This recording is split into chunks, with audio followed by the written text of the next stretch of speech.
What's up, everybody? Joe here from Podcast Rock City, and just like you, I'm listening to On the Fly with Steve Fly. I mean, come on, the dude's last name means awesome.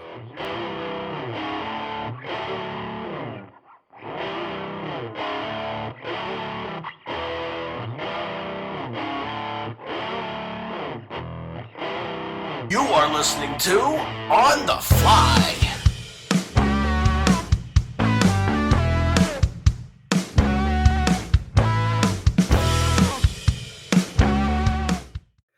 What's up, guys? On the Fly is back again tonight. And guys, I'm representing tonight. And there he goes with us tonight. Happy to have him on the show. If you haven't seen this podcast, I've just become in the last month a big fan of his podcast called Kiss Army Things. And you can look behind the guy. I mean, geez. I can't show my little collection because it's off to the side over here, but it's nowhere near what he's got up here. But with us tonight is Xander from Kiss Army Things. Welcome to the show. Hey, welcome to the show, Psycho Circus. Welcome to the show. Absolutely. Yeah, dude. Thank you, man, for having me on, man. I love it. I love the name of your show, On The Flythe. Has to be like one of the best names ever. I wish my name was cool like that, but that's sweet. Well, the thing is, a lot of people, and you really came close to getting it right, but that THE is silent. People don't. So it is Fly. It is Fly. Don't ask me why. Wow. I didn't mean to rhyme, but yeah, don't ask me why the THE is silent. I think as you can tell from the accent, I'm from the South. Yes, but sir. I think when you go up north, it's Flythe, but when you're in the South, it's just Fly. So, Cool. Yeah. So On the Fly. On the Fly. Yeah. I love it. When I started the podcast, I'd already had my sports podcast, and I said, well, I'm gonna do a music and like pop culture thing. I said, and I went online. I said, what's a good name for the show? And some of my friends were popping up, and they were different. And somebody said, why don't you just do On the Fly? And I was like, that's not bad. So I forget which one it was, but it, great idea. It's a good one. It ends up pretty good. So, guys, you know how big of a Kiss fan I am. I've been a Kiss fan since I was 5 years old. I'm 50, almost 52 now. So, this guy is 30 years old. So, at the most, he was around at 95. Unless he was a Kiss fan from birth, he was come around to reunion time. But Kiss for me is, I had friends when they were in their prime in the 70s. I had friends and family that were big fans. Matter of fact, my older cousin was the reason I got into Kiss when he pulls out Destroyer and shows me the cover. And I'm like, at 5 years old, I'm sitting there like, what the? And then he puts the music on and you hear the car scene from Detroit Rock City. And you hear that first little crunch. And I'm like, oh my gosh. So, and I tell everybody, the look got me, but the music has kept me all these years. So tell us a little bit, because I'm always curious, especially with somebody as young as you are. Yeah. How did you become a Kiss fan? Well, I tell you what, we're not very far off. You talked about your older cousin sharing it to you, your family member. So for me, it was also family. It was, for me, it was mom and dad. Oh, wow. Mom and dad, grew up fans, rock and roll, heavy metal. So, you're from the South. I'm probably from the North compared to you, but dad's from Southern Indiana, mom's from Northern Middle Kentucky. So they grew up, Midwest rock and roller, heavy metalers. And so when they had kids, it kind of just, some parents go through the thing like, well, do we stop listening to our music and do we trade it in for the Barney and the Wiggles and all that, or do we just keep listening to AC/DC? And they just kept listening to AC/DC, Metallica, Kiss, and of course you had bands like, Rob Zombie, Godsmack, and Disturbed that were coming out around that time. But no, I owe it all to them, man. They went to the '95 convention when it rolled around. They went and took some friends up there, went and saw Kiss play their acoustic show, got to meet Gene at the event, get some autographs, get some photos. And then when they were in the elevator on their way up to the hotel, Eric Singer ended up getting on, and they hung out with Eric Singer for a little bit because they ended up being on the same floor. I got some pictures from the convention of them with Eric Singer. So, that was what they were doing in the 20s. Of course, 96, the reunion rolls around, and They got married and then went to see the show up at Market Square Arena. That was their honeymoon. So by the time Psycho Circus rolls around, that's where I come in the picture. I was born 95. By the time I'm 3 years old, I'm starting to pick up on everything. Psycho Circus comes out. They showed us. I'll grab it because I still have it. But, this copy right here, you can see how beat up it is of Extreme Close Up. This right here is what got me into Kiss. I didn't know what Kiss was. They popped this in, and this told me what Kiss was. I was born again 95. I've got half the history on this side, and I live the other half. Right. But this was my way to catch up. Ace coming in with a red sneaker and an orange sneaker, then getting Eric Carr, Vinnie Vincent, all that stuff. I was 3 years old, just mesmerized by all of that history. And so, yeah, when Psycho Circus came out later that year, that's when I realized that, okay, the band's back together, original four, makeup's back on. You talked about the car scene in the intro of Detroit Rock City with the car revving up, all that. I had my ear to the speaker listening to that carnival music going, what in the world is this? And then Paul Stanley comes in, yeah! And then it's off to the races. So that was my introduction to a Kiss. It was funny how you made that reference, welcome to the show. That's what it was, welcome to the show. And it was like, yeah, this is my band. This is it right here. 2 years later, they do the farewell tour, and that really bummed me out because I'm just, of course, just now getting into it. And they had that pay-per-view on TV of that East Rutherford, New Jersey show. We taped that and would just watch that night and day. And that was like, we're going to savor this, because if this is the last Kiss, then, we're really going to savor it. And so luckily, they ended up doing the Aerosmith tour with Peter and Tommy, and they did the Kiss Alive 4 before that. And, seeing them with the symphony, and you've got this new guy, Tommy, who we're kind of like, well, who, what's he doing? And, come to find out he's on the tour with them. And it's like, oh my gosh, maybe this isn't the farewell. Maybe this is going to continue. So that was a very interesting time. But yeah, I mean, I'm just like anybody else. You look at them and you hear them, and it either makes sense or it doesn't. And to me, to my brother and I, it made perfect sense. We were in it to win it and have been since, 98. Yeah, no better introduction. That Kiss Extreme Close Up was such a great documentary. Now, when I was around, what was it, 86 or 87, when what's the other one's name? Exposed. Exposed. Well, I remember, back then, a VHS tape would cost you like $40-$50 if you bought it. Oh, really? Yeah. So I didn't know that. We're at a music store, and me and my brother, and he's actually got a job by that time. I'm still like 13 or 14. Mm-hmm. So we're at a record store, and it's the VHS is sitting up there, and I'm like, huh. And I could really talk my brother into a lot of stuff. And he was a Kiss fan, not as diehard as I was, but as a kid, we were both, diehard fans. But he had kind of got away from it. I was like, gosh. And I was turned around, looking. I said, this has got like makeup footage on it. And I was just pressing the issue to him. He said, let me have it. So I was like, heck yeah. So we wore that. Do it. I did have to get another copy of that, because we had wore that tape out. So, but that was like the best thing in the world when it came out. But then when you get to Extreme Close Up, and I'm like, this is like tells a story right here. It really tells. The other stuff was more like Spinal Tap. This was like a reality TV show. Yeah, exactly. But back then you didn't have YouTube, you didn't have social media, so that was really your only way to see makeup footage. And I'll tell you another story. I know I can ramble on about Kiss, so you slow me down. Let's do it. We get our first VCR, like I think it was like 85 for Christmas, and the Phantom of the Park. Everybody has their thoughts on it, but it's so bad it's good. I could watch it over and over again.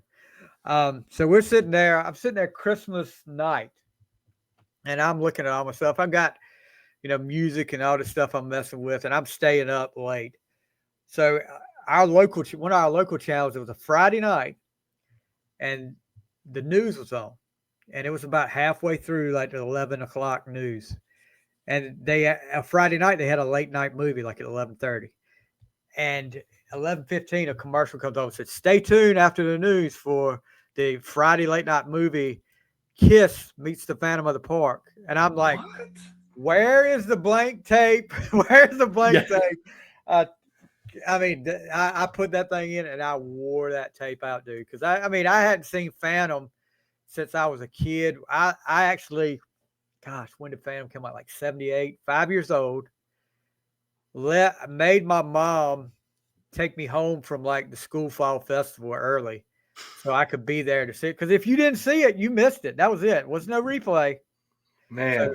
I got her to take me home early, and I hadn't seen that since 78. And I was like, yeah, if anybody takes over this, they're in trouble. I mean, I don't know. But yeah, I I wore get it that though, out, man. and it just worked out perfect. You know, the day we get our first VCR, and then Kiss Meets the Phantom comes on that night, so I can Oh, tape it. that was Yeah. fate. So get to some of these questions right quick. Who is your favorite member? Favorite. Okay, so I'll be honest. For the majority of my life, my favorite member has been Paul Stanley. Ever since I was probably in high school, that's when I started because I got Kissology, and kind of like your experience with Exposed and Extreme Close Up. Like I didn't have YouTube and internet and everything. Right. I had 3 volumes of Kissology, and so I was seeing all that stuff that you were getting little clips of on Extreme Close Up in full, and so I was like, oh, this is amazing. Um, and I was starting to notice that Paul was the guy that was always, he's the one that talks to the crowd. He's singing, the majority of the songs, especially when his book came out when I was in college. You kind of realize that Paul's, he's the ringmaster of this Psycho Circus. So for the majority of my high school, teenage years, and my adulthood, it's been Paul Stanley, just because he's, the guy. Right. As a drummer, it's probably Eric Singer, just because I've watched Eric Singer more than any of the other drummers, and he's so versatile when it comes to the Kiss catalog.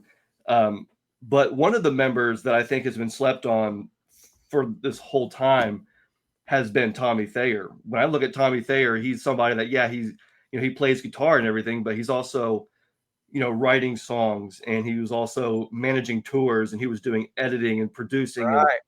he was capable of doing anything you needed him to, on stage, off stage, in front of the scenes, behind the scenes. And so, I was always like, man, if I could be like somebody, I want to be like him. I want to be the guy that can do a little bit of this and a little bit of that, a Jack little of bit all of trades. exactly jack of all trades, a little bit of graphic design, a little bit of video editing. I can do a little bit of everything. And I get that from Tommy. Tommy's the guy that came in and was like, all right, where do you need me? What can I do? And he's there to serve. And he was very loyal to the band. And so I look at that and I go, man, that guy right there, he knows how to show up and show out. So yeah, Tommy's definitely an underrated member in my eyes. I gotta ask you this. Mm-hmm. It's kind of quieted down over the years, but your thoughts when Tommy and Eric Singer used the makeup, Peter and Ace's makeup. Yeah, so the first time I saw Tommy and Eric in the makeup was actually on the American Bandstand performance back in 2002. And you talked about getting your blank VHS tape out. We're like, Kiss is coming back after the farewell tour, get the blank tape out, so we taped all of that performance, not knowing that Kiss was only going to be at the last 3 minutes. So but we're watching it, and it's Detroit Rock City, and I'm like, okay, well, that's the Catman, that's the Spaceman, but it doesn't quite look like Peter, Chris, and Ace. It's not the same. So you've only got a few minutes to really, again, you can't rewind it, and you can't, well, I guess we had a tape, so we could go back, but I'm just thinking like, well, who is this? And at first I was wondering, but then I really didn't care, because it was like, you got to watch Kiss, you got to soak it in. And then you see Tommy Thayer on the Kiss Alive 4, and it was kind of like, okay, so I guess Ace isn't here. Ace isn't coming back. We asked Dad. He didn't know. He's like, yeah, Ace, he's sick or something. He'll either be back or he won't, who knows. So as a young kid, I really couldn't, really think anything, because I'm too young to really know. But now that I'm an adult and I look at it, I really think they made the right decision when you look at the context of things in terms of timeline. because when Eric Singer first, I didn't know that Eric Singer had taken over for the Catman in 01 for that Australian and Japanese leg of the farewell tour. I didn't know that until I actually did get internet way later, and you're just doing research in the middle of the night at 2 a.m. because you can't sleep, whatever. But so I didn't know that. But when I look at it and I go, oh, okay, so halfway during the farewell tour, Peter's contract is up. They decide not to renew it. They get Eric Singer. Why would they introduce a new character with new makeup with only 6 months of your band left to go? It makes no sense. You're promoting the last tour. It should be the last tour, not this new member who doesn't, isn't going to matter. People don't care about your new member. They want to see Kiss. So Eric did what he was supposed to do, fulfill that role for that tour. Then, of course, you get to the Jamaica show, and you get to a couple of those other shows. There was the Jamaica show was the really big show, the private show where Ace didn't show up. And so, Tommy had no choice but to go on. And again, you've got 5 minutes to go on stage. Hey, Tommy, let's make a new character. We'll put together a new costume for you with new makeup. Like, come on. No. But everybody always says, oh, okay, well, what about when they come back permanently on the Rock the Nation tour? So it's like, okay, yeah, you've got Peter and Ace on the farewell tour. You've got Tommy and Eric on American Bandstand. You've got Peter and Tommy on Kiss Alive 4 Aerosmith tour. You've got Eric and Tommy coming back on Rock the Nation tour. There's too they don't even know who's in the band, if it's going to be a band. At that point, the makeup is just, again, it's part of the brand. So for me, it was never an issue for me seeing Tommy and Eric in the makeup, just because I felt like I got it. I understood. At a certain point, I was like, I get why. If I was in Gene and Paul's position, again, you've got 5 minutes to go on stage. Let's whip up some character. No, that's ridiculous. Even though I like the Fox and I like the Egyptian Warrior, it was becoming that same thing where it's like, okay, Ace is gone. Now we got Vinny in the band. Let's create some new character. Now we got to do this and do that. And it's just like, go on stage and be Kiss. All we want to see is Kiss. Just be Kiss. Yep. So for me, it was less about the drama and more about the rock and roll and just, getting out there. I think Tommy and Eric did a really, really good job at solidifying the legacy of the Catman and the Spaceman, as opposed to creating some two new generic characters and relegating those two other ones to the past. You know what I mean? It's very important to the brand that you uphold what it was in the beginning, considering the fact that you only have 50% of those members. So, again, everybody has their opinions. Opinions are just that. What matters is the facts. And the facts are that Eric and Tommy were they were supposed to be the Catman and the Spaceman, and anything else just would have been, I think, less than. Will you ever sit back and think, what two characters could they possibly have come up with for those guys? Yes, I had. And guess what I came up with? Nothing. I mean, that's what I'm saying. You hear Paul, mostly Paul and Gene sometimes talk about, well, the characters. I mean, what are we going to come up with? Giraffe Boy or the dog? Yeah. Yeah. I mean, you can't. I thought they did pretty good to come up with the Fox. When Eric Carr came in, now Eric Carr is like my second favorite member of Kiss. Yeah. When he came out, I remember watching Kids Are People Too that Saturday morning, and he came out with that makeup on. I was like, that is cool right there. And I, not even upset as a kid that because you were a kid. Yeah, exactly. Yeah, because that Peter Criss is gone. I mean, I'm not even really upset. I said, okay, we'll deal with this. But I remember when they did the makeup with Eric, I saw the video of him in Japan, and I'm like, okay, well, they had to do that. They had to do the farewell tour. They can't come up with it. But there was so many people ticked off. I mean, Fake Ace and Cheater Chris was a name that would come around. I went to see them in concert in 2015 when they were on tour with Def Leppard. Oh. And let me tell you, they put on a show. Tommy was awesome. I mean, Eric was, of course, awesome. I mean, I don't hate any member of Kiss. I may have some problems with Vinnie Vincent. He's just weird. He's just weird. Yeah. Dude. I mean, I'll tell you this. As a teenager, anything that came out Kiss musically or Kiss related, I bought. Vinnie Vincent Invasion, I bought. I wore out All Systems Go. And I love that album. And I was just like, man, he has got it together with these guys. He's got a good group. I can't wait to see what's next. I mean, then all of a sudden, kill the band. Slaughter's up next. I became a big Slaughter fan. So, Yeah. but you know, seeing them in 2015 with Tommy and Eric, that was like when I was like, I mean, people need to really just get over it. These guys, anybody that got asked to take that job, I dare you to say you would turn it down. Oh, absolutely, 100%, 100%. Now, And those guys were fans from the beginning too. Like they were fans since '74. I could understand one person turning it down.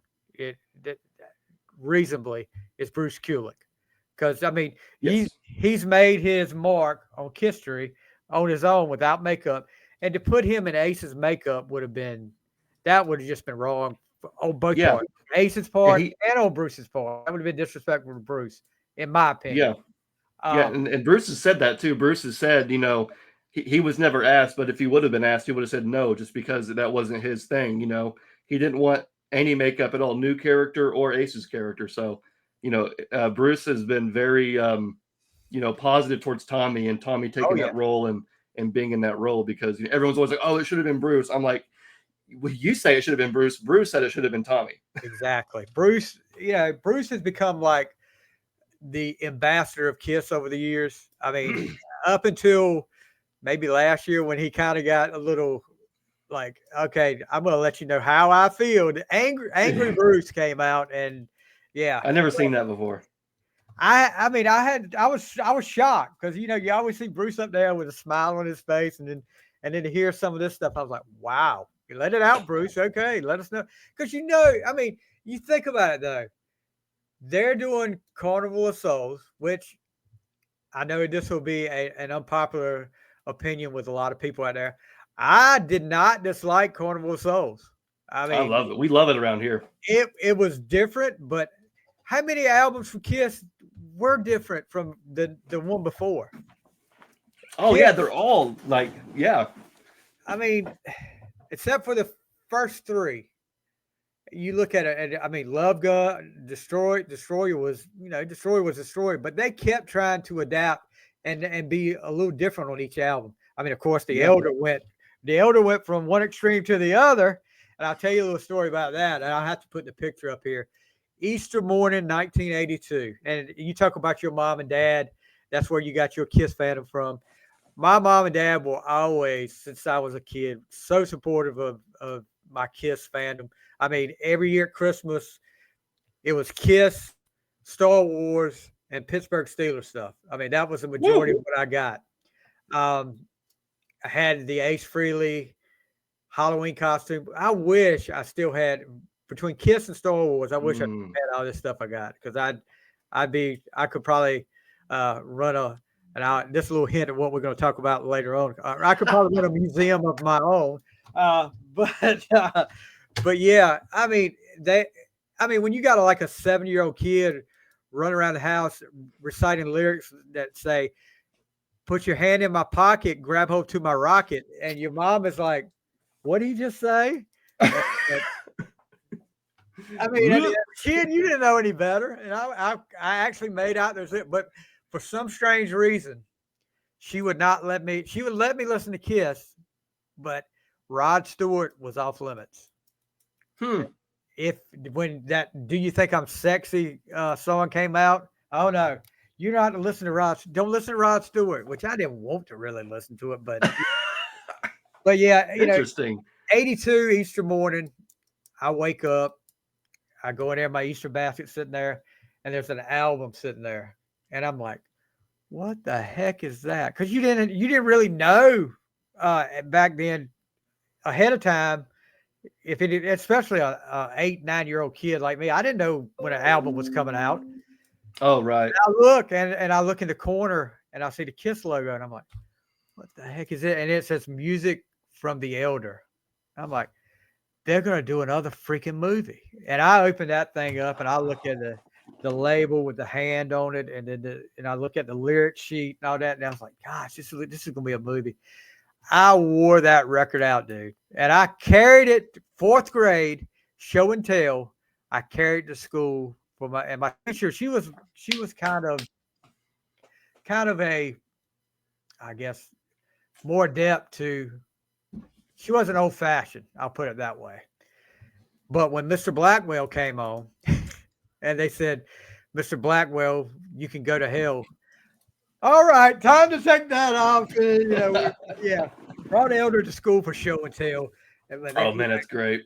But the Elder, I didn't mind the Elder. I knew it was different.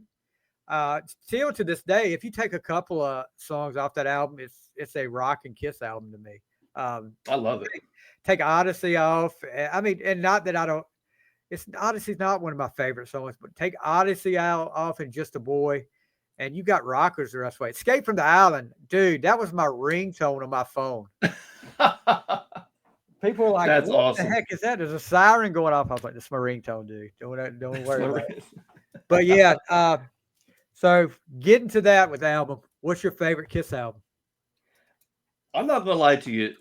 At this point, I think my favorite Kiss album is Monster, the last one they did, which I know is ridiculous because everybody hates that album because it's got Tommy and Eric on it and it's brick wall production. But I see when Sonic Boom came out, I loved it because it was Kiss making new music and it sounded really clean, really crisp, and so I liked that album. But when Monster came out, it was just raw and nasty. None of that cleanliness from Sonic Boom carried over. It was like they just shed everything and just, I don't know, it felt like they were loose and comfortable. Sonic Boom was great, but it felt like they were playing it, which they had to, play it safe. First record in 11 years. You want it to sound like the 70s Kiss, so they really, even the album cover, make it look like 70s Kiss and all that. But again, Monster, it just felt like they were in that Creatures mode, that revenge mode. They were in that energetic, fast, heavier mode. So to me, those are the songs that I like best. Shout Mercy, Devil Is Me, Wall of Sound. I felt like just the songwriting in general was a little bit different. Most of the Kiss songs are, like you said, grab a hold, put your hand in my pocket, grab onto my rocket. A lot of Kiss lyrics, whether they were 20, 30, 40, 50, it was always like that. So it finally felt like with Monster, you were hearing, some different stuff. Hell or Hallelujah talks about, either in life you win or you lose, and it's up to you. That bonus song Right Here, Right Now, I think is a fantastic song. So Last Chance, I think, is a really, really great closing song. So there was just some really, really good stuff on Monster. Monster to me didn't really seem overthought. Sonic Boom may have been a little bit contrived and overthought because, again, it had to be played safe. It's your first record in 11 years. But with Monster, it just felt like they went the total opposite. No more, bright colors. It was very like gray and blue and black and, dark atmosphere. It just felt like Revenge, a little bit, where it's a little bit looser and, faster and heavier. So I think at this point, Monster's become my favorite. Now, I often think about it because the last two albums I'm not that big a fan of, but I sit there and think about it. If I was a kid and that those two albums had come out and I was listening to, just like I said with the Elder, I would listen to that record, just put the record on and then turn it over and listen to all the songs, where it's made it so easy to get a hold of stuff now. And I'm like, and I haven't really given it a, I mean, I haven't listened to it nowhere near. I'd probably say the entire album, both of those albums, I've listened to maybe 7 or 8 times a piece. And if I listen to it as much, because I would say this, I do an album challenge, and I've been doing it for like 3 years now, where I have to listen to at least 365 entire albums a year, and I rank them, like rank each song. Wow. And because nowadays you don't really see people doing that a lot. You see people listen to the hits and the singles that come. I mean, I know it's a different time with, gosh, when you were get excited about going to the record store. I remember being pumped to go get Revenge from the record store because I'd watched them on MTV, and I was just like, hearing Unholy, and I'm like, dude, I've got to get this when it comes out, and go into the record store and get it. But now you've got, and I guess it's a catch-22. You've got that technology now where it's all available right at your fingertips, and I love it. I really do because it's made me a fan of a lot of different bands. But the excitement of getting that album, having that physical copy in your hand and playing it, because back then you were like, okay, if it's a cassette or album, I spent $9 or $10 of my money that I made from cutting yards. I'm gonna listen to this whole album. I'm gonna get my money's worth out of it. And Yeah. yeah, and Kiss wasn't on the radio much back when I was a kid either. So you didn't know which singles were out, so you just listened to the whole album. And gosh, they would. I guarantee, and I'm probably people call me a Kiss homer, but there's a lot of there's a majority of the songs from back in the 70s and 80s. Maybe Animalized, maybe not so much, but a lot of those albums, the songs on there, I'd say a handful of songs I really didn't like. I mean, because it was Kiss. I mean, I'm just that freaking Kiss homer, I guess is what you call me. But yeah, I mean, I think the more I listen to them now, the more there's some songs on those two albums. Say Yeah, I like Say Yeah from the start, but they've kind of wore that out over the years in concert for me. It's got some fatigue on it, but there's some Modern Day songs that Delilah. I enjoy. Yeah, Modern Day Delilah to me is like one of the best Kiss songs ever. Oh When that God, one came out, I said, that's a smoker. I said, oh, snap. yeah, See, to me, I like Sonic Boom, but none of the songs, again, Say Yeah is really good too, but none of the songs were as good as Modern Day Delilah. Like that one, yeah, that one felt like it was just, I mean, Psycho Circus, the song was really, really good too. And that one became a classic in and of itself too. But I thought that Modern Day Delilah had that potential too. I mean, they were even on that tour, we saw them on the Hottest Show on Earth tour. They had that as the opener. It was like, yeah. forget Detroit Rock City, forget Deuce, King of the Nighttime World, every opener we've ever had. It's the new song. It's the new single. I was like, man, what era am I living in when Kiss has a new song, a new costume, new era, new stage show, and their new song is the opening. It's like, this is fantastic. So that was always a nice memory for me. But I still think that song, Modern Day Delilah, is like probably my favorite Kiss songs of all time. That riff smokes. Yeah, that opening riff when it starts off, yeah, and Paul's voice has struggled a little bit, but he's still on point with that song too. Yeah, he was throwing down. So when was your first Kiss concert?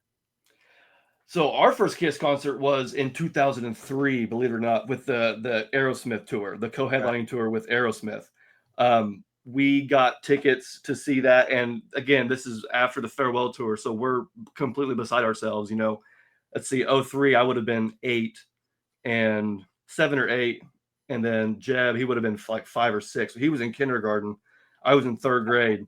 And I can think back to Dad putting our makeup on. I was Gene, he was Paul, and we didn't have enough time. So his girlfriend's driving on the way up. He's reaching in the back seat, finishing our makeup, and we get up there, and he snaps a pic. We got these little homemade shirts. He got these shirts made at the mall for like $20 a piece, whatever. They were airbrushed with the Kiss logo, and on the back it had dripping blood. It said #1 Kiss fan, and we wore them until we outgrew them. But yeah, so we're, just two little kids walking around, not knowing what to do because we've never been to a Kiss show or a rock show. And, you're seeing all these people with Kiss shirts on. And this is what I can think back to most. I don't have very many memories of the actual show itself. I have little flashes and things like that. But the thing I can think back to most is just being surrounded by people in Kiss shirts and being like, hey, this isn't something that we just celebrate at home anymore. Because there was nobody else that I knew that was a Kiss fan. It was just us as a family at home. And so it was like, if you wanted to do something Kiss, it was at home. If you wanted to talk Kiss, it was at home. Yeah. And so here you are in this huge place where you can't even see the end of the other, side. It's just a sea of people. And, there were some people like, yeah, rock on. Look at these kids. They're giving us high fives. And so, it just felt like you were a part of something, and we go all the way up back to the lawn because we're, and we're in the lawn. And so we're just going up and up and up and up all the way to the back. And, of course, the band looks like, like almost like ants on stage, but you got that screen, you got the pyro, and I'm on Dad's shoulders trying to look because I'm so short. But yeah, so that was pretty much our first Kiss show. And yeah, Aerosmith comes on after that. Like, what are they going to do? And you're like, what? Who are these guys? How do you top that? We were all really surprised too because we were all thinking, Dad said, now just so you know, Kiss, they're going to go on last because they're the biggest and the best. So we're going to have to sit through. That's Aerosmith. yeah, and all of a sudden Kiss comes out, and everyone's looking around like, What? okay, I guess we'll just enjoy it. So we enjoy Kiss, and Kiss gets off, and everyone's like, all right, so you want to go? Yep. So I think it was during Aerosmith's song Pink, which they ended up dropping from their set list a Yeah. few shows later. Coincidence? I don't know. But they dropped, but they're playing Pink. And I mean, I'm talking like a large chunk of the crowd is leaving. We're trying to like squeeze through, to get out the door. And it was pretty bad. So I think Aerosmith made the wrong move. But when you're a kid and it's a school night, like you don't care. You know what I mean? Like I want to see Kiss.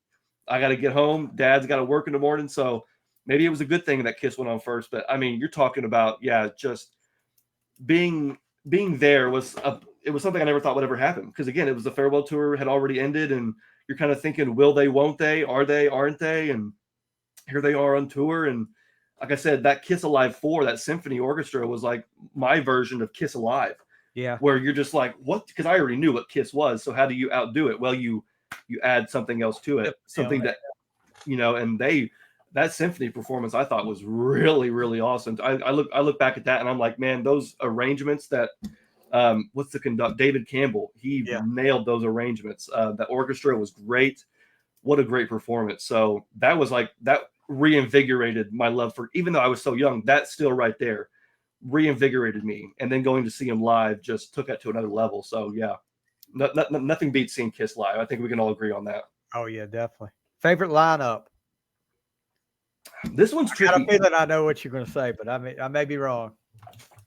This one's tricky because I technically have 3, but that's the Kiss fan answer, choosing 3. So if I had to choose just one, I may go with the Revenge lineup, even though it was so short-lived. It's just because musically speaking, the band was so tight.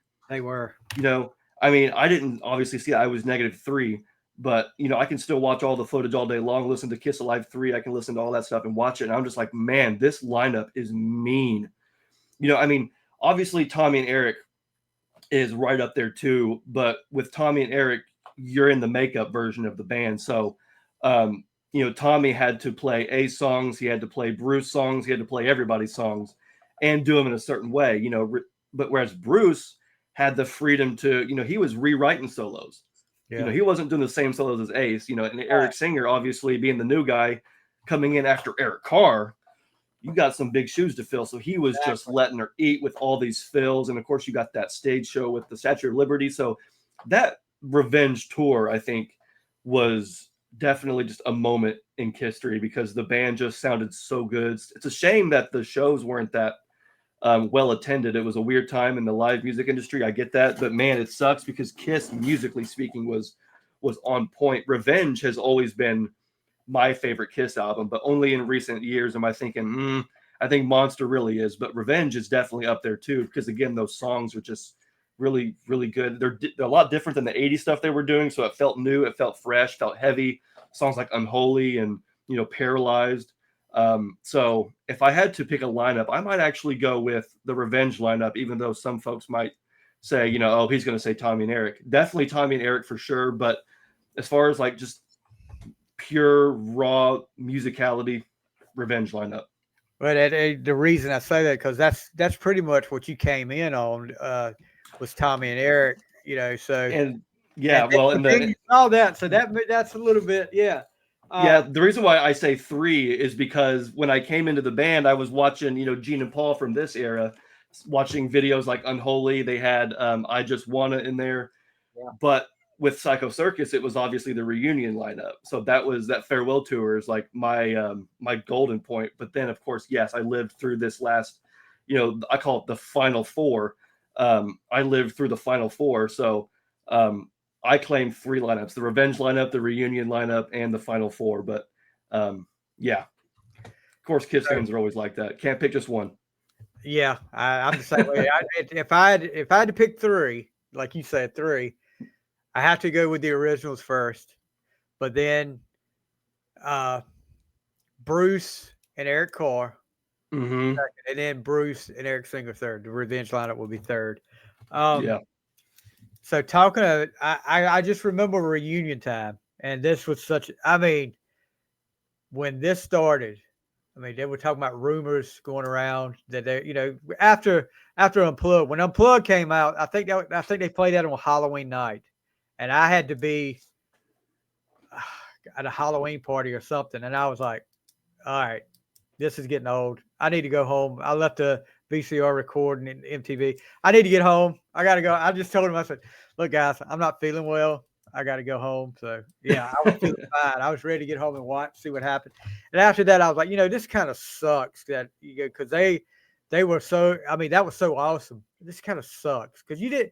And this was on the verge of internet. So, you had dial up, you had America Online and all that stuff, but keep hearing rumors of like maybe they're going to get it back together again. And then this is a funny story here, and I've told it before on the show. I'm on the phone with this girl, and it's Grammy night, and I'm sitting there, and I know they're, they showed the, all the acts are going to be up there. It says Kiss, and it shows the Unplugged, without makeup and everything. And I'm like, oh, okay, it'll be, Eric and Bruce and them out there. And I'm sitting there on the phone with her, and this is when you had like the cordless phones. We didn't have the corded phone, and I'm saying, yep. And I'm saying, Tupac said, "Let's shock the people." And I look at him, I was like, and I mean, I just got quiet, and I said, "Holy shit!" And she was like, the girl was like, "What?" I was like, I said, "Look, hey," I said, "Let me call you back." Call you back. And granted, I didn't get a date with that girl, but oh man, like, oh my God, this is like so. And back then, when the reunion tour started, America Online had an official Kiss chat room, and I would go in there every night after a show, and I just remember people in there talking. And you remember this? I know you've heard the story about Ed Cannon having to take Peter's place. Yeah. So that night, people come in the chat room and they're like, "Oh, it's over already. Peter's fell off the wagon. They had to get a guy out there in his makeup and all this." I'm like, "What?" I was like, "Nah." And I was depressed that night. And then it come out and said, "Oh, the next night he was back." And this was a time when I was getting bootleg videos. I was ordering them from a guy. Guy looked out for me. Great guy. I talked to him on Facebook not too long. He said, "Yeah, I had to give that up. Kiss was after me." So, but man, I got so many great VHSs of the reunion shows from old stuff too. But getting back to the questions here, I know I ramble on a little bit. I love it. That's great stuff. Favorite song?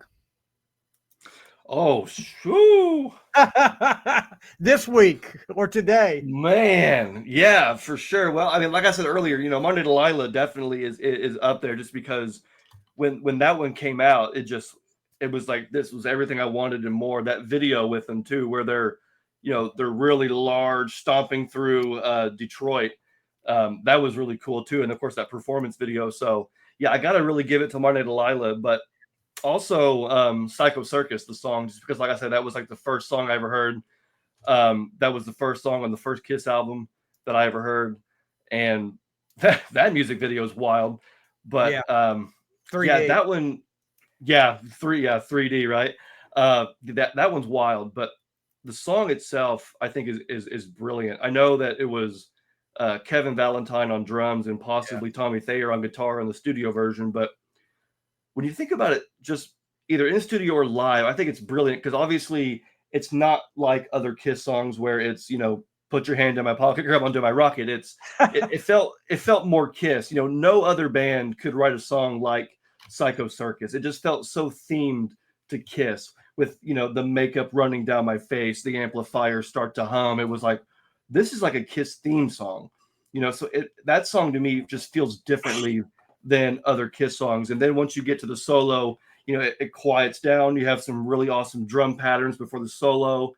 Then it really quiets down before getting really big again. So it almost feels like a rock opera, the way that song takes you through peaks and valleys. But yeah, I think I'm going to go ahead and give this one to Psycho Circus. Favorite Kiss song. I got you there. And mine, oh gosh, I don't even know where to start. It's hard. I was Geez, Black Diamond is always, Ooh, okay. especially the live version. I See, just same love thing. that. Yeah, it's Yeah. big. It's grandiose. That song takes you on a journey. I'm with you. But yeah, hold on one second. Um, yeah, Black Diamond has always been up there, my favorite. Gosh, there's so many to choose from that I could put it. We did a top 10 episode, and it Mm. was so freaking hard to pick 10 because I had it narrowed down to like 50 or 60, and I was like, how am I going to do this? But all right. So we talked a little bit about this earlier about me watching it and everything. What are your thoughts on Phantom of the Park? Phantom of the Park. So I first watched Phantom of the Park on Kissology Volume 2. And that was yeah, I didn't obviously I wasn't around when it first do what? Was that was the Phantom's version, Attack of the Phantom version, Oh right? yeah. That one's Yeah. yes, exactly. So I didn't even know that. I didn't even know that there were two versions of the movie. So I'm thinking that this is the regular version. So I'm watching it and I'm like, oh, this is bad. I mean, even at 12 years old, I mean, I knew I was like, yeah, this is not good because I had heard all of the even before watching it, I knew what the fans thought. I knew what the band thought. They talk about it in Extreme Close Up. They talk about how it was supposed to be a Hard Day's Night meets Star Wars, and it just kind of became this big joke. But I wanted to watch it for myself, so I'm watching it on Kissology Volume 2, Attack of the Phantoms, thinking, oh boy, this is rough. This is rough.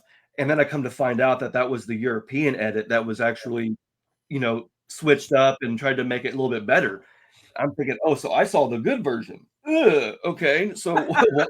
So now I have to go back and watch. And man, it was it was rough, and it still is rough going back and watching the original with the Hanna-Barbera music. It's like who even thought that this was a good idea? I mean, for one, Hanna-Barbera is known for their animation. Why are they doing a live action?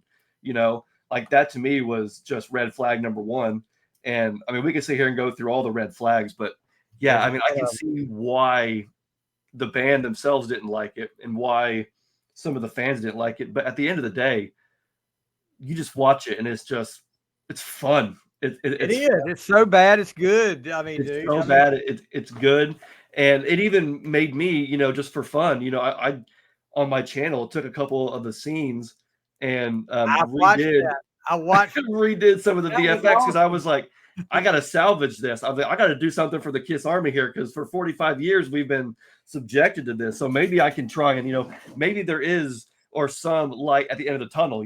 So what I was trying to do was prove that it could have been done well, but it was just executed so poorly. I mean, Star Wars came out roughly around the same time, and it was like a low budget movie.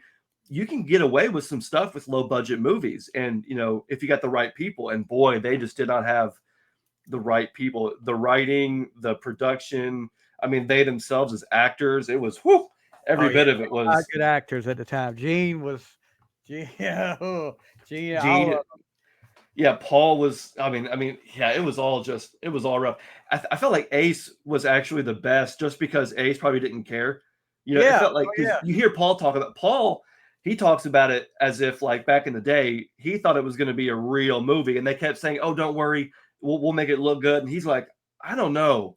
They're like, "Oh, just trust the process." And of course, it comes out and it's horrible. So Paul the whole time is trying to make it sound like it's a real movie, and you got Ace over here just saying his lines and doing whatever. And it ended up being the best performance because the whole thing was just such a loose thing that, it's one of them things, man. It's one of them enigmas of rock and roll, that movie. Yeah, didn't you give the guys in the fight scene with the Japanese guy lightsabers? Yeah. Yeah. I watched that whole thing and I was like, this is awesome right here. He needs to do a whole movie. I mean, he I needs to did. do the whole movie. I knew that's a lot of work. But It was. Those took, the second one I did with the fire breathing took months. And it was just brute force, but I was like, I know if I just do it and I get it, it's going to be fun, and that's still the most viewed video we have. I think it's like 75,000 views. Nowhere near anything else on our channel has that. So, obviously the Kiss Army liked it. So that's what I want to do is bring a sense of joy and fun to the Kiss Army, and that might just be my magnum opus. I don't know. So we're going to talk a little bit more. We'll bring this up. You had a big announcement this week. Woohoo! Yes. So, guys, back as long as I can remember, we were talking a little bit about this before we came on and started recording. Kiss Museum has been around. I remember, and I was telling Xander, I used to get after I found it online, the website, I used to get flyers in the mail all the time from Kiss Museum. And talk a little bit about your role now for the Kiss Museum, because it's Peter Arquette, right? Yeah. So Peter Arquette's the guy. Long time guy that ran this. So talk a little bit. I'll give you the stage and let you let the Kiss Nation know what's going on here. Yeah, I feel like a lot of Kiss fans will know the name Peter Arquette just because he's been almost synonymous with, Kiss collecting. Like you said, Kiss Museum's been around for a long time. He started it in '87, selling tapes and, buying small collections and piecing them out. And you mentioned getting the newsletters and the flyers. And when I was a kid, we would get the Kiss catalogs every Christmas. Yeah. We would get these. Oh yeah, I got those. Yeah, we would flip through them, and of course you would fill out your order form right here, send it in with your check, and then we would get a big old box on Christmas Eve and open up a bunch of Kiss stuff. And that's where that Sonic Boom record came from. A lot of this stuff here in my room came from the Kiss Museum. So it's been a big part of my life as a Kiss fan and Kiss like it has been for a lot of other folks. And so in 2024, Peter decided that after almost 40 years that it was time for him to retire, slow down, and sort of close up shop. But he luckily decided to sell the business to try and find another owner, someone to take over. And I was like quick to say, hey, I'm your guy. I am your guy. I've been doing this. I've been buying from you for 20 years. I would have been buying from you for 20 more if you give me the chance. So I want to be that guy. And so Peter and I have been talking extensively on the phone. I went up to his house to actually open the website with him. And he has agreed to let me take over operations. I'm happy to say that Kiss Museum is going to be relaunching this summer 2025. We're going to be hitting the road, buying up Kiss collections, piecing them out, reselling them to Kiss fans. And I just cannot explain how excited I am and how grateful I am to Peter for this, because I know it's going to be a fun opportunity. I'm glad to see Kiss Museum continue. I know you talked about it, and you said the same thing. It's been such a big part of our lives that exactly, yeah. To see it keep going is great. And so to be that guy that Peter trusts, it's not lost on me how important this is. And so I'm ready to get started, ready to get going. And here pretty soon, you can expect for us to be hitting the road, traveling the Midwest, and picking up some Kiss collections just to resell it.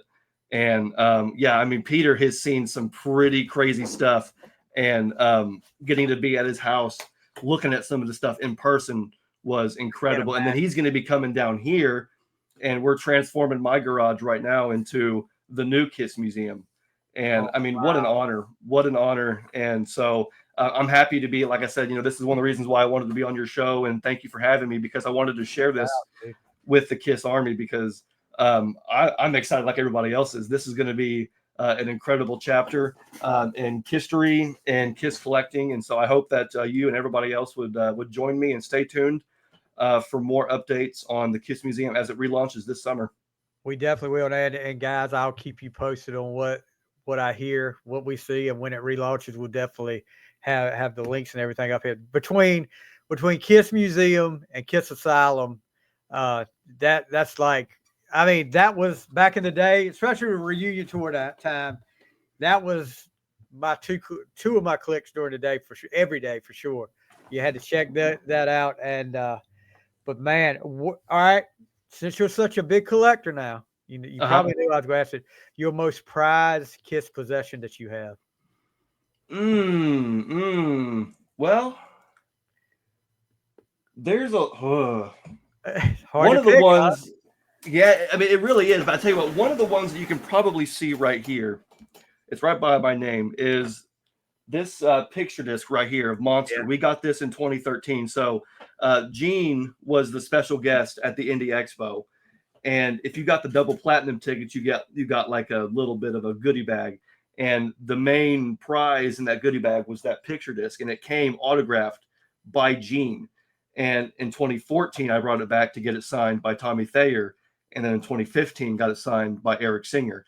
And I've already talked about, a few times how much I love Monster. So I think at this point, that Fan Expo edition of the picture disc, of the Monster picture disc, signed by 3 out of the 4, definitely has to be up there on the list. And then the people who have seen my channel will know I've shown this a few times, and I'll be happy to show it a few more, because I have this stage played Eric Singer drumhead from the show that they played at the Indiana State Fair back in 2010.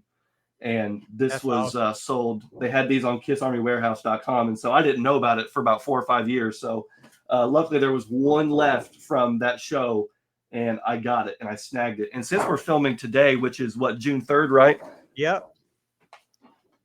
I have this other drumhead stage played from the June 3rd, 2010 show. 15 years ago tonight, Eric Singer was playing this in Germany.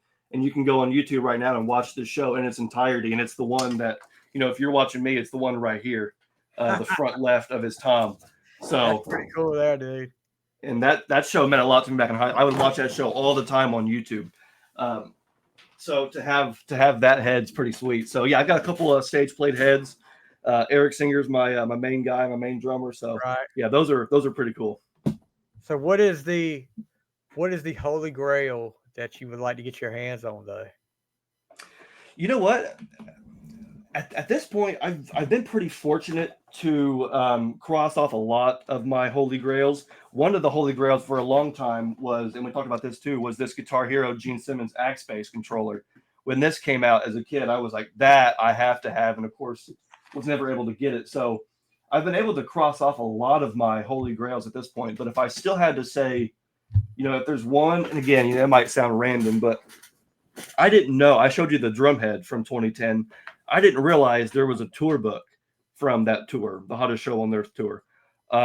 So, and you go online and look at that one. That one's kind of pricey compared to some of the other tour books of this last era. That one, for some reason, just went up in price, and it must not have been sold at very many shows or whatever, but that one wasn't one I heard of. So I would like to get the Hottest Show on Earth tour book at some point.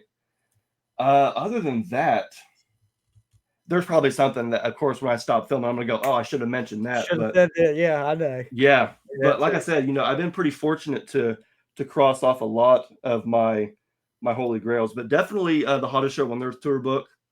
I'd like to get that. Right. So maybe that'll show up at the Kiss Museum someday. Maybe if you'll part ways. Hey, if you want to buy collections, how would you like a white piece of melted plastic I could give you that used to be a Kiss guitar? Actual smoke, exactly. Actual smoke bomb plastic guitar. And I don't know how much you collect, like the vinyl and the videos. I don't know if you're big in that. Got a little bit of you see my videos right here. Oh yeah. You got and then my vinyls right there. I got you. And there's some more. There's some more down there. I know they come out and said they're going to do some more box sets this year. They're going to do some more off the soundboard.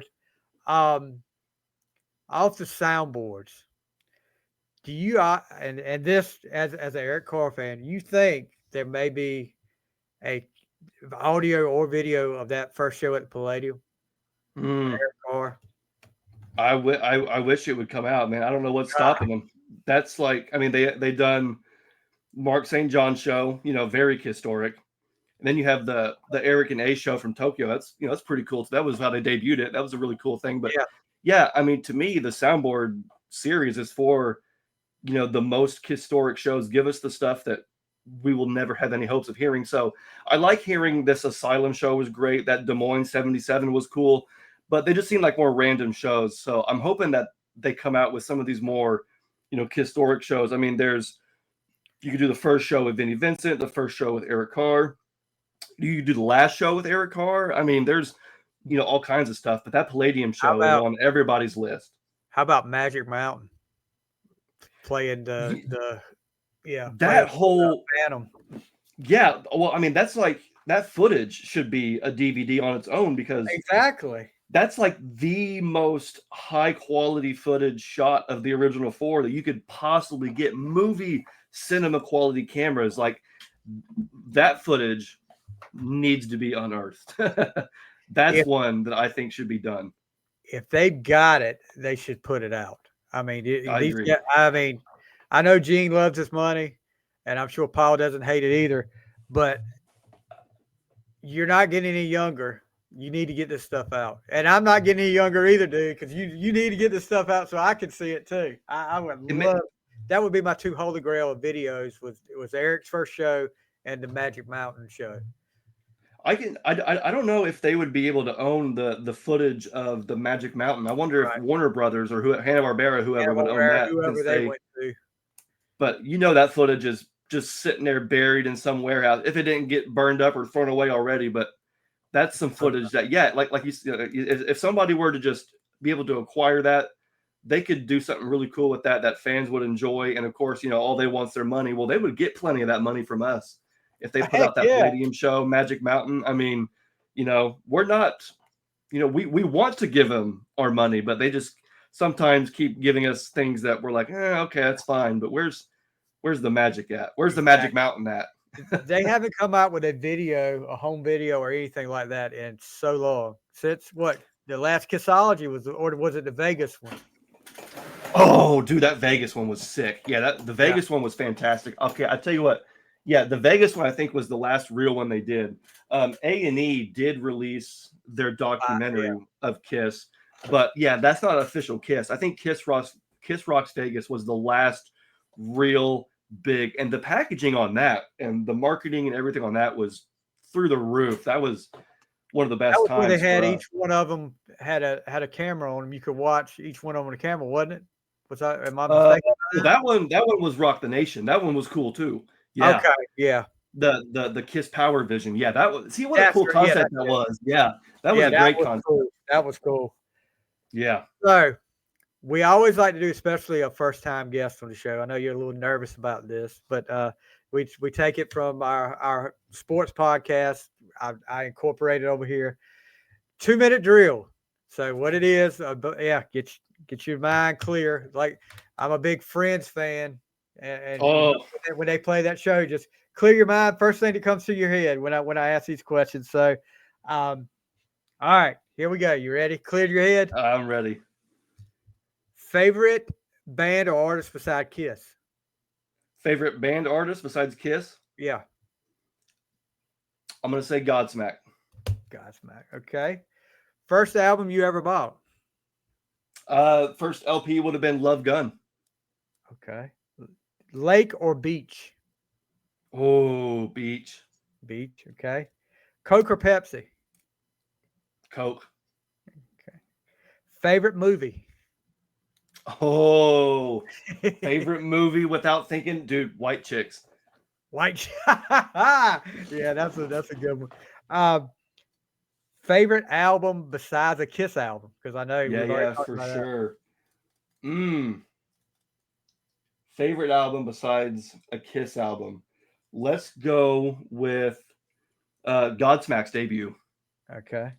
Yeah. Pineapple on pizza, yes or no? No. Okay. Favorite dessert?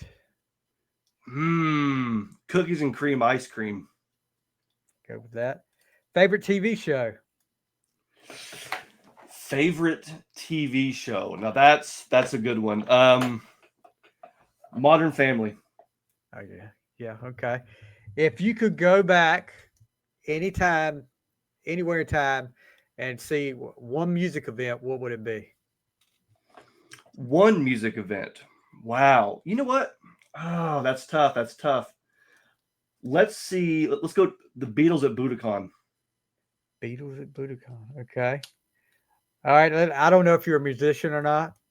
If you do, you do the drums? Yeah. So if you could record with anyone, who would you want to record? Play drums for anyone. I'm sure it's probably be Kiss. Besides Kiss or Godsmack. But besides Kiss or Godsmack? You know what? I would try my hand at a Slipknot album. Let's do a challenge. I like a little challenge. Let's do All right. get some athleticism in there. Slipknot. All right, last one, and you'll be off the hook. Your guilty pleasure, which is somebody musically you listen to that people would be like, I can't believe Xander listens to them. Oh, wow. I'll give Okay. you an example. I am a huge Debbie Gibson fan. That is, I'm not sure who Debbie Gibson. I might look up Debbie Gibson now. oh wow! Well, maybe I do. Dude. Maybe I do.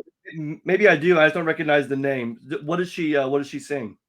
She had a big hit with a song called "Lost in Your Eyes." This was back in like '87. Hold on a second. I'll give you. Let me see if I still got my CD over here. Debbie Gibson.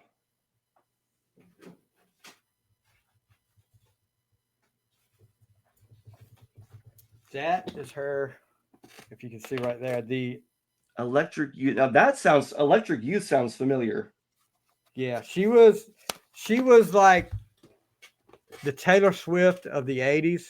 Okay. But she wrote all her music, and I think she was like 14 or 15 and had a #1 song that she wrote. But yeah, talking about your parents put extreme close up in for you. I had a VHS of Debbie Gibson that when my daughter was like 2 years old, I would put it in a VCR in her room, and we've actually got footage of her singing 2 Debbie Gibson songs when she was like 3 years old. So yeah. So that's my blackmail stuff with my daughter. I love it. So guilty pleasure now. This is somebody that and I mean, I say guilty pleasure, but to me, good music is good music. I mean, I used to be when I was at 80, I had the mullet and I had all that. I was all about hair metal. I was all about Kiss, all of that. Country music. If I would cringe if I heard country music in the 80s, then Garth Brooks came along, and I was like, okay, country music is not so bad. And now I'm just like, good music is good music. I mean, much like I said with the album challenge, you heard me talking about me and Rob doing the Monkees episode last night. So, big Monkees fan. And with the album challenge, I'll listen to a lot of different. I mean, I'll listen to anybody, and if I listen to one album of that group or artist, my thing is I have to listen to the whole discography of that group of artists. So, but yeah, I've listened to a lot and I've listened to some ones that have made me fans, and I've listened to some ones that said there was a reason I'm not a fan of that group. One of them I would go ahead and tell you, and this isn't going to be an unpopular opinion. Do not get the obsession with Pink Floyd The Wall. I do not get it. I've listened to it, and I'm like, oh. Yeah, it's fine, but I don't get the magic either. There's a couple. Right. I mean, there's some good stuff on there, but I don't revere it. All right, so we rambled on. I'm putting you on the spot now. Your guilty pleasure. Oh yeah, you listen to that we would be shocked or surprised. So I think one of my guilty pleasures, as far as an artist, would be Selena Gomez. When she was becoming famous, she was on Disney Channel back in the day. I would have been in middle school and high school. So Wizards of Waverly Place. Well, yes, absolutely. My daughter was that age. She was watching. Oh yeah, and I was too. And it was great. I still think it's funny. Actually, there's some good writing. Some of those shows had some pretty good writing when I think about it. But she was just now becoming famous on that show, and they would do like tie-ins with her songs and everything. And they would play on commercial breaks, little snippets. And I really liked them because some of the earlier ones had a little bit of a rock element to it. It was kind of cool because it was this weird era in music, especially like teen music, where it was like half pop, half rock. It was the last real era in mainstream music where you had guitars and drums. Because she was in a band, it was called Selena Gomez and the Scene. Yeah. And so she had a drummer, a guitar player, a bass player, and a band. And so, she was obviously the front woman of the band, but it felt like a rock pop group. She was, wearing edgy clothes. So it was cool. It felt like rock and roll. Eventually she dropped the Scene, just became Selena Gomez, and it became more pop. But even as I went into college, I was like, it's still really good. You know, like you said, good music is good music. When she released her album Rare, I was like, whoa, this, I mean, Daphne and I, you know, we jammed that. It's got some really good stuff on it. So yeah, like you said, good music is good music. And even though I'm definitely a rocker, heavy metaler, I mean, I go all the way to Cannibal Corpse, Death Clock, that death metal stuff, you know, I love it, but I like a little pop music every now and again. And then Selena, you know, she's been around since, you know, we're almost the same age. I think she's a couple years older than I am, but you know, I've grown up with her. So yeah, her music's awesome. I still listen to it. I think she's about due for some new music, hopefully. Yeah, maybe so. Maybe so. All right. So that does it for the 2 minute drill. You're off the hook. You know, you passed with flying colors. So let's talk a little bit about, before we get out of here, let's talk a bit about the podcast, Kiss Army things. Where, you know, where can we find it? When did that start? When did you start that? You know, you talk about that podcast. Yeah, sure. We started in 2021. This was right in the middle of the pandemic. Yeah. We were obviously, like everybody else, you know, kind of wondering, is the tour gonna wrap up? Is Kiss, are they done? Like, I mean, what's realistically the future here? So we're all kind of sitting idly by, and then they did the whole Kiss 2020 goodbye thing in Dubai, where they did the whole big production and the pay-per-view and this big, and it was just, you know, I know that there's a lot of you know, controversy surrounding that event, and I'm not here to talk about that. I don't really care, but just that event in and of itself was really cool because Kiss, you know, they did the ultimate. They put on the biggest and best show they could in the middle of the pandemic to entertain us fans, and so it was like, you know what, we fans should do something too. And so Jeb and I said, let's just set up a camera, get a microphone, and just talk about Kiss. You know what I mean? How many Kiss podcasts are there that? And it's like, I want to do that. I want to get on and talk with people and meet new people and have people comment and share their stories. And so we just got on YouTube and started talking about our memories and our experiences, our thoughts. And of course, the soundboard series was just starting around then. The show started back up. We started doing concert reviews, and then the tour ended. And so, yeah, we just kept going, and we're doing the same thing everybody else is, just sharing the love of the hottest band in the world, keeping the legacy going, keeping that flame burning. And you can find us on YouTube. I intended to at some point start doing audio episodes on other platforms, but to me, YouTube is just the best platform for stuff like this. And we're such a visual show, and Kiss is a visual band, that I decided just to keep us on YouTube. So yeah, check out our podcast on YouTube, like, follow, and subscribe. We're also on Facebook and Instagram. So that's where people can follow us. But yeah, really just YouTube, and soon KissMuseum.com. Got you. Yeah. Yeah, guys, I'll put the links to the YouTube channel in the show description, and we'll be keeping you guys posted on how Kiss Museum is coming along. I'll be in touch back and forth with Dan. I'm sure he'll keep us posted on how that's going. Man, I'm excited for you as a Kiss fan. This has got to be you got to be like a little kid at Christmas right now. Oh, dude, yeah, absolutely. I mean, I'm beside myself, but it feels right and it feels good. So this is it, man. This is what's meant to be. Yep. And good luck to you. Like I said, anytime we can have you on to talk about something, we would love to have you back on. But good luck with everything, and keep doing a great podcast you're doing, guys. And guys, if you haven't checked the podcast out, really, it's just like we talked about him doing the recreating Phantom. That was so awesome, and the work he had to put into that. I mean, he talks about months. It had to be months to do that flame and fire breathing stuff. But Xander, thank you so much for coming on the show, buddy. Like I said, good luck. And guys, that's going to do it for this week. We'll see you next time on The Fly.